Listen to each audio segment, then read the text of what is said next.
Tonight, Jaws became the summer blockbuster. You're gonna need a bigger boat. Tonight, Ginger Z takes us to Martha's Vineyard. Steven Spielberg on what was really happening with that mechanical shark.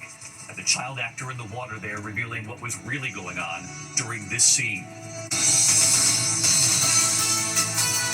From ABC News World Headquarters in New York, this is World News Tonight with David Muir. Good evening. We've made it to Friday, but it comes with extreme heat now moving in across much of this country. Thanks for being here tonight. More than 100 million Americans bracing now for life-threatening heat. Heat alerts stretching from Arizona all the way east to New York and up into New England. Temperatures in the 90s and 100s right through next Tuesday. The feel-like temperatures, when you factor in humidity as well, it could feel like 106 this weekend in New York City. More than 20 million Americans already under extreme heat warnings in the heartland.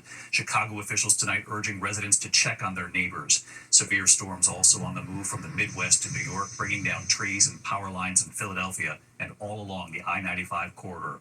Chief Meteorologist Lee Goldberg of our New York station, WABC, is with us back here tonight. And after weeks of rain, Lee, now the very intense heat. And that's what makes it high impact, David. We're coming off a cool end of spring. It's going to be a shock to the system. We have heat alerts from the Gulf Coast to the Great Lakes into the Northeast. The heat's going to peak in the Midwest tomorrow. We're seeing potential record highs in Minneapolis, St. Louis. By Sunday, it's in Chicago. And then that heat gets into the Northeast. Look at D.C. and New York and Boston. By the time we get into Sunday and Monday, it feels like 108 in D.C., 107 in New York. We haven't hit 100 degrees in New York since 2012. It's going to be close. And then broiling in Boston, 103 on Tuesday. Please take care of yourself. Severe storms tonight from Bismarck to Duluth. David, those storms won't be in the Northeast till Wednesday or Thursday of next week to break the heat. We'll have to prepare for it all weekend. David? Lee Goldberg with us here at a Friday Night. Lee, thank you. Now to President Trump on Iran tonight. His new words late today. And tonight, the president now pushing back against his own director of national intelligence, Tulsi Gabbard. She recently said the intelligence community has no evidence that Iran is building a nuclear weapon right now. The president tonight saying she's wrong. ABC's Rachel Scott at the White House tonight. Tonight, as President Trump decides whether the U.S. will take direct action on Iran, the president clearly showing today he does not agree with his director of national intelligence, Tulsi Gabbard, who said in recent weeks the intelligence community has no evidence Iran is building a nuclear weapon at this point. What intelligence do you have that Iran is building a nuclear weapon? Your intelligence community has said they have no evidence that they are at this point. Well, then my intelligence community is wrong. Who in the intelligence community said that? Your director of national intelligence, Tulsi Gabbard. She's wrong. In the days leading up to Israel's first strikes on Iran, the president's director of national intelligence, in a very rare move, posted a video of her own, appearing to warn against any escalation. As we stand here today, closer to the brink of nuclear annihilation than ever before, political elite and warmongers are carelessly fomenting fear and tensions between nuclear powers. Perhaps it's because they are confident that they will have access to nuclear shelters for themselves and for their families that regular people won't have access to. So it's up to us, the people, to speak up and demand an end to this madness. We must reject this path to nuclear war. Sources tell ABC News the president scolded Gabbard and wished she used better judgment. We're told she has still participated in intelligence briefings in the Oval Office and is part of the president's national security team in the Situation Room. A source familiar saying in the room, Gabbard argued that Tehran is not close to building a bomb, reaffirming her Capitol Hill testimony just months ago. IC continues to assess that Iran is not building a nuclear weapon. The president in recent days clearly frustrated that his director of national intelligence has not appeared to be in lockstep with him. I don't care what she said. I think they were very close to having. Tonight, President Trump doubling down his 2-week deadline for Iran before he decides on U.S. military action. Meanwhile, European leaders meeting today with Iran's foreign minister in Geneva, trying to come up with some sort of diplomatic solution. Our Tom Sufi Burge is there. The talks here wrapping up. No major breakthroughs, but the Europeans pressing Iran to return to negotiations with the U.S. The president tonight appearing to brush off the efforts by European leaders. Iran doesn't want to speak to Europe. They want to speak to us. Europe is not going to be able to help in this one. And the president saying if the U.S. does take direct action, it will not include U.S. boots on the ground. Well, I'm not going to talk about ground forces. The last thing you want to do is ground forces. David, the White House tonight telling us the president has full confidence in his national security team, calling Gabbard an important part of that. And David, Tulsi Gabbard responding herself tonight, suggesting there is no daylight between her and the president, David. Rachel Scott there at the White House. Rachel, thank you. And with those talks underway in Geneva and President Trump giving Iran 2 weeks, tonight here are the images coming in. Iranian missiles slamming Israel. Ian Panel in Tel Aviv for us. Tonight, Israel and Iran exchanging fierce new blows. Video circulating online showing an Iranian missile slamming into Israel's port city of Haifa. First responders rushing to the scene, more than 30 people injured. And in the southern city of Beersheba, a missile blowing out a building lobby, causing destruction, a nearby daycare taking heavy damage. And Israel pounding Iran, hitting missile sites. A military official telling ABC News they've taken out about half of Iran's missile launchers. And Israel still bombing Iran's nuclear facilities. New satellite imagery showing a reactor in Iraq destroyed. At least 230 killed across Iran, according to the government, with little prospect of an early end to the strikes. David, the American military now assisting some U.S. diplomats and families leave Israel. Meanwhile, the State Department apparently tracking unconfirmed reports that some Americans trying to leave Iran are being detained. David? Ian Panel will continue to follow that part of the story for sure. Thank you. Back here in the U.S. tonight, the suspect is now charged in that attempted kidnapping of the mayor of Memphis. They say he climbed over an 8 to 10 foot wall to get to the mayor's front door. They've recovered a taser, rope, and duct tape. And it comes after those horrific shootings of lawmakers in Minnesota, with that suspected killer showing up at their front doors. Here's Pierre Thomas tonight. Tonight, prosecutors in Tennessee charging this 25-year-old man with trying to kidnap the mayor of Memphis, Paul Young. The latest in what authorities say is a surge in targeted attacks on politicians. You may not contact Paul Young, the alleged victim in this case. You may not contact him directly, indirectly, or be anywhere he's likely to be. Police claim that Trenton Abston climbed over the 8 to 10 foot wall in Mayor Young's neighborhood Sunday night and went directly to the mayor's home, knocking on the door. The mayor not answering after he looked at the Ring doorbell video and observed an unknown male. Prosecutors claimed that Abston had a taser in his pocket and planned to confront Paul Young about crime in the city. And authorities say they later found that taser, rope, and duct tape in the suspect's vehicle. Mayor Young posting, "In today's climate, especially after the tragic events in Minnesota and the threats my wife and I often receive online, none of us can be too careful." And U.S. Congressman Max Miller from Ohio says he too was targeted this week while driving on a highway. Some unhinged, deranged man decided to lay on his horn and run me off the road when he couldn't get my attention to show me a Palestinian flag. Not to mention death to Israel, death to me, that he wanted to kill me and my family. Tonight, police arresting 36-year-old Ferris Hamden for allegedly threatening Miller and his family, saying he made anti-Semitic slurs against Miller, who is Jewish. These incidents on the heels of those horrific shootings in Minnesota that left former State House Speaker Melissa Hortman and her husband Mark dead. Authorities say the alleged killer disguising himself as police, wearing a hyper-realistic latex mask. Senator John Hoffman and his wife Yvette ambushed at their front door. Trying to protect his family, they say the senator lunged at the gunman.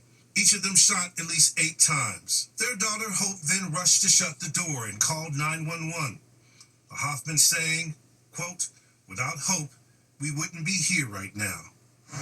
David, the Hoffman family grateful that Hope saved their lives. And in response to this toxic and increasingly dangerous political environment, congressional leaders holding urgent meetings this week to discuss ways to improve security. David? And to try to bring the temperature down across this country. Pierre Thomas, thank you, Pierre. There's breaking news tonight after that arrest of a demonstrator, the Columbia graduate student arrested in front of his pregnant wife as the Trump administration cracked down on pro-Palestinian demonstrators on campus. Well, tonight a judge now ruling that he must be released months after his arrest. Here's Aaron Katursky. Okay, so let's It was the arrest at Columbia University in front of his pregnant wife that made national headlines. He's not resisting. And tonight, after more than 3 months in federal custody, Columbia graduate and green card holder Mahmoud Khalil is set to walk out of an immigration jail in Louisiana. A federal judge granting Khalil's release on bail, ruling the Trump administration was punishing him over his pro-Palestinian speech. Of course, the judge said that would be unconstitutional. The judge also rejecting the government's argument that Khalil represented a flight risk. This is a movement, an anti-war movement. The administration accused Khalil of fomenting anti-Semitism during demonstrations on the Columbia campus last year, which his lawyers denied. Tonight, Noor Abdullah, who gave birth to a son, Dean, in April, saying, "We can finally breathe a sigh of relief and know that Mahmoud is on his way home," adding this ruling does not begin to address the injustices the Trump administration has brought upon our family and so many others the government is trying to silence. Khalil's ordeal is not over, David. The government is still determined to kick him out of the country, something he can now try to fight while home with his wife and son after 105 days in detention. David, Aaron Katersky on this tonight. Aaron, thank you. Tonight, here the new turn, 5 years after a Colorado mother disappeared on Mother's Day. Authorities have arrested her husband. He'd been released years earlier, and what he told ABC News at the time. Tonight, authorities on this sudden new turn and what's led to the arrest this time. Here's Mola Lenghi. 5 years after Colorado mother Suzanne Morphew vanished during a bike ride near her home on Mother's Day, tonight, the stunning arrest. A grand jury indicting her husband, Barry, on charges of murder. When Suzanne first went missing, her husband pleaded for her return in this video. No questions asked. However much they want, I will do whatever it takes to get you back. Honey, I love you. I want you back so bad. A year later, Barry Morphew was arrested and charged with her murder. But just days before trial, the charges were dropped. Morphew's daughters, Macy and Mallory, standing by their father through it all, sitting down for an interview with ABC News. We just know our dad better than anyone else. And we know he was not involved in our mom's disappearance. And Barry later asked if he was involved. Absolutely not. It's very hurtful to lose your reputation and your integrity. Suzanne Morphew's remains were found in a shallow grave. Police say an autopsy found traces of sedatives and tranquilizers. According to the new indictment, police found a dart or tranquilizer rifle, along with a needle cap in the dryer in the home. Investigators say at the time of the murder, Suzanne had been having a secret affair and discussed plans to divorce Barry Morphew with her close friend. Well, David, Barry Morphew maintaining his innocence. Tonight, he's in custody in Arizona, where he was arrested on the murder charge. Prosecutors now seeking his extradition back here to Colorado, David. Mola Lenghi, our thanks to you. We are also hearing tonight from the jurors who acquitted Karen Reed of murdering her Boston police officer boyfriend. Why they found her not guilty, their reasoning right here tonight. Here's Stephanie Ramos. Defendant not guilty or guilty? Tonight, after Karen Reed was acquitted in the killing of her police officer boyfriend, John O'Keefe, jurors describing how they reached that decision. I just realized there was too many holes that we couldn't fill, and there's nothing that put her on the scene, in our opinion, besides just drop John O'Keefe off. Our affiliate WCVB speaking to juror number 11, Paula Prado, a lawyer from Brazil, who says she initially thought Reed may be guilty of manslaughter, but changed her mind over the course of the trial. Prosecutors in Massachusetts accused Reed of hitting O'Keefe with her vehicle after a night of drinking, leaving him for dead during a snowstorm in 2022. Another juror telling ABC News she does not believe Reed ever struck her boyfriend with the car, pointing to perceived issues with law enforcement's investigation. A collision did not occur. I can't assess the motive to the sloppy police investigation. And while that Brazilian attorney says she stands by the jury's decision, she felt badly for the officer's family when the verdict was read in court. Great for Karen Reed, but horrible for the family. He seemed to be a very nice guy, so I feel bad for them. And I really want them to get justice for John O'Keefe for real. While Reed was acquitted of those second-degree murder and manslaughter charges, she was found guilty of operating a vehicle under the influence and sentenced to 1-year probation.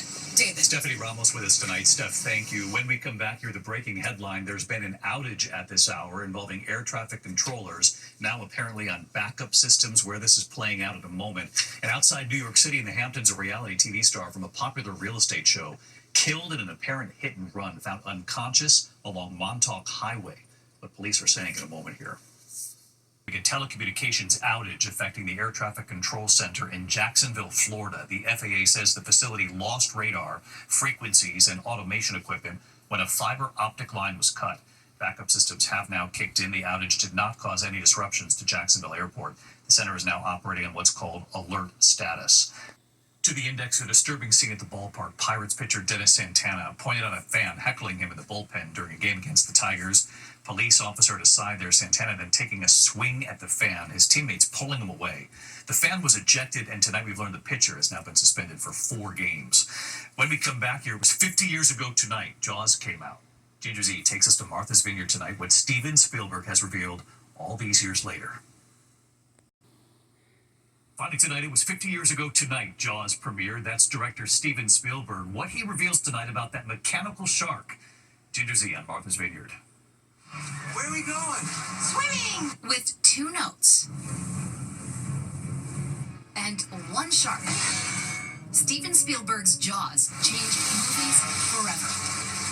The film, released 50 years ago, becoming an instant blockbuster. But the making of the movie was over budget and 100 days behind schedule. I was terrified I was going to be fired. Nat Geo's new documentary, Jaws at 50, takes a deep dive into the production, plagued by issues with that mechanical shark. There was nothing fun about making Jaws. It was a very, very hard thing to go out on the real ocean, be knocked around by the waves, by the currents. One more time. And then on top of all that, 80% of the time the shark didn't work. You're going to need a bigger boat. Shark! The shark! Jaws was shot right here on Martha's Vineyard between May and October of 1974, and this is the Jaws Bridge, one of the most famous spots from the film. People still come to visit today. The cast and crew of Jaws was right here in picturesque Edgartown as they transformed it into the beachside resort town of Amity. Many of the actors in the movie, Islanders, lifelong residents of Martha's Vineyard, like Jeffrey Voorhees, whose character, Alex Kinter, was one of the shark's victims. When you see me go up and down, that's 2 guys lifting me in and out of the water and pull you under and give you air. And Jonathan Searle, who appeared alongside his brother in this memorable moment. So in the film, you are pulling a hoax, or your character is, but now you in real life are the chief of police. Can you believe that? I'm still amazed at the following that the movie has produced, and that 50 years later people are still so interested. Who knew when I was sitting with a 26-year-old gentleman that would be Steven Spielberg? The documentary Jaws at 50 next month on Nat Geo and Disney+. Good night. Trump's billionaire